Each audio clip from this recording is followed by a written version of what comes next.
tusmada nolosha ayaad dhegaysanaysan markana ku soo dhawaada fariin caafimaad oo barnaamijka qaybka ah.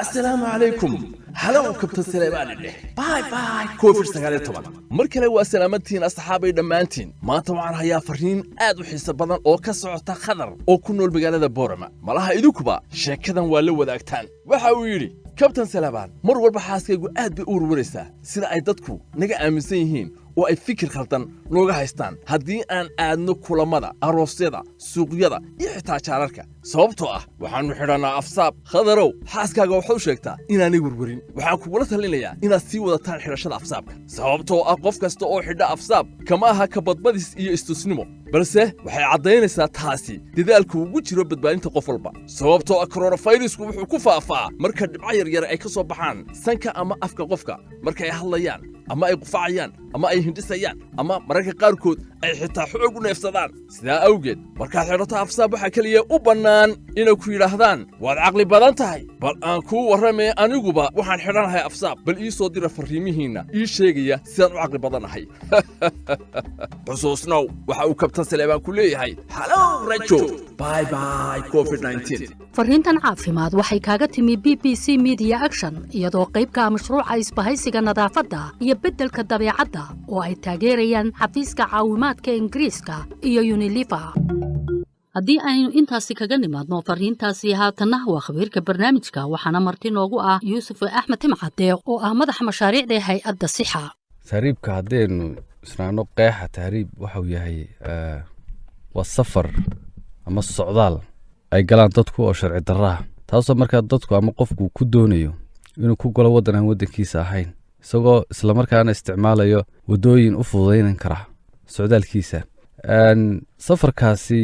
waxa weeyaan mid aan la sahamin marka hore inuu qofku aanu sahamin safarkaas oon la ogeyn marka waxa uu ku dhammaanayo natiijadiisu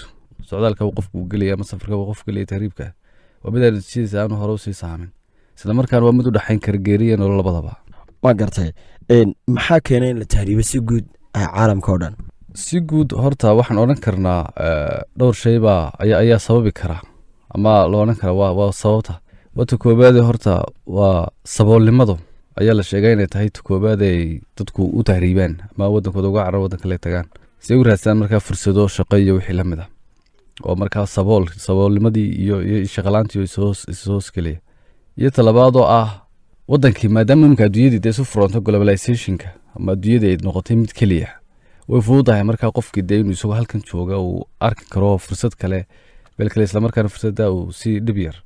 ama si dhib badanba oo maskaxdiisa ugu soo dhici karta markaa inuu halkaa ka raadsado taasina waxaa iyadana waa talabaadee aynu odhan karno waa sababaha ugu waaweyn in qofku u tahriibo ta saddexaad iyadana ah dee dagaalada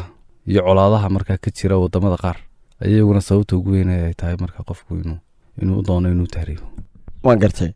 daada ugu badan ee tahriibta waatee markaa haddaynu eegno warbixinaha inta badan laga qoro muhaajiriinta iyo tahriibayaashaba waxa weeyaan daada ugu badan ee tahriibta waa daada dhalinyarada wadamada ugu badan ee laga tahriibaa wadamada ugu badan wadamadu way fara badan yihiin laga tahriibaa laakiin haddaynu idhaahno guud ahaan waxay u badan yihiin qaaradda Afrika iyo Asia waxa weeyaan ay ku yaalaan wadamada ugu badan ee laga tahriibaa maadaama saboolnimada iyo dagaaladu ay ku badan yihiin qaaradda Afrika sababankii ay markaa u tahriibaan way kala duwan yihiin sababaha ay u tahriibaan dadku ama dhalinyaradu laakiin waxyaalaha sababaha waxa ugu waaweyn waxa kamid ah shaqo la'aanta wadadaad eegto warbixinaha shaqo la'aanta ee jirto waxa lagu oranayaa waa waxay in ka badan 75% ayaa shaqo la'aan waddan marka shaqo la'aantu waa ta koobaad ee dhalinyartu u tahriibaan talabaad waxa weeyaan waxaad arkaysaa dad dhaqaale haysto oo caruurtooda tahriibinaya iyagoo markaa la raadinayo dhaqaale kororsi amaba sharci raadin oo waxaad arkaysaa dadku waddanka sida khaasatan Soomaaliland ay ku noolahay dadkii inay raadiyaan sharci ay ku soo socdaan isla markaana ay ku raadsadaan ama iyagoo ganacsi doonaya inay ganacsigooda ay ku socdaan ku dhaqaaqaan ama waxbarasho ku raadsadaan ama caafimaad ay ku raadsadaan taas ayaduna waa waxyaalaha sababaya markaas inay raadsadaan inay waddan kale u tahriibaan si ay u helaan sharci ay ku dhaqaaqaan taas marka waa guud ahaantii dhalinyartu ka sameeyay laakiin warbixinaha markaad eegto ay sheegayaan hay'adaha xuquuqul insaanku ama hay'adaha xuquuqda haweenka u dooda iyagu waxay sheegayaan inay markaa hablaha yaryar ama gabdhuhu ay sabab u gaar ah jirto iyaguna ku tahriibaan sida markaa iyaguna inay maadaama iyadoo aan shaqalaantuba iska yartahay haddana fursadaha aanay ula sinayn laftirkoodu inamada aanay ula sinayn iyadoo tahay sabab u gaar ah ku tahriibaan iyo xagga xorriyaadka iyo go'aan qaadashada guriga iyo talagelinta guriga inay markaa iyaguna aan la siinin iyaguna ay tahay sabab u sii gaara xagga haweenka iyaguna inay u tahriibaan iyagoo la qababa shaqalaanta inamada haddana ay usii dheer tahay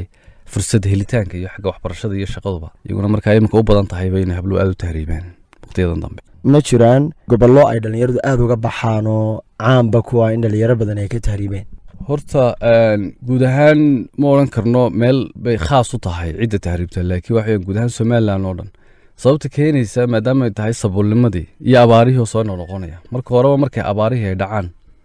dee dadkii miyiga ku noolaa iyo meelaha tuulooyinka waxay soo gelayaan iyagoo fursad usoo raadsanaya magaalooyinkii bay soo gelayaan markay magaalooyinka soo galaan bay dee haddana iyaguna halkaa kasii tahriibayaan marka ma odhan karno kuwan magaalooyinka oo keliya tahriiba laakiin miyiga laftirkiisii ayaa dee magaalooyinka soo gelaya marka waxaan odhan karnaa magaalooyinka waaweyn ee somalilan oo dhan dee waa laga tahriibaa dhalinyartu way ka tahriibtaa iyagoo markaa magaalooyinkana marka horeba loo soo galo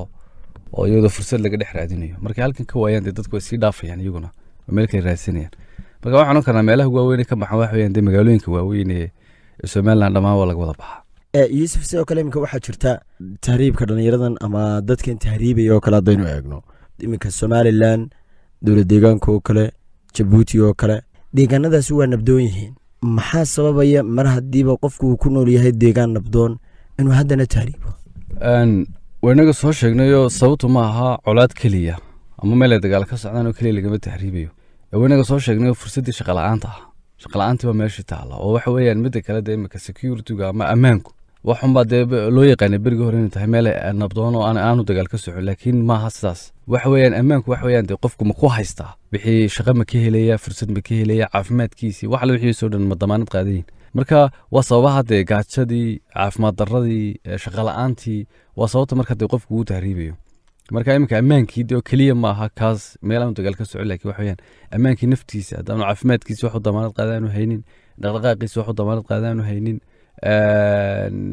waxbarashadiisii dee wax weeyaan taasa sababaysa markaa in qofkii dee wadankii ka tago oo fursad la siin waayo kaasi waxa uu ahaa yuusuf axmed khabiirka barnaamijkeennan intaasi ayaan ku soo gebagabaynaynaa barnaamijkii tusmada nolosha oo soo saaristiisa ay iska kaashadeen b b c media action iyo redio hargeysa waxaana maalgelinaya hay-adda qaramada midoobay u qaabilsan qaxoontiga ee UNHCR tan iyo kulanti dambe oo anigoo safiya cali yuusuf oo idinku dhaafaya nabadgelyo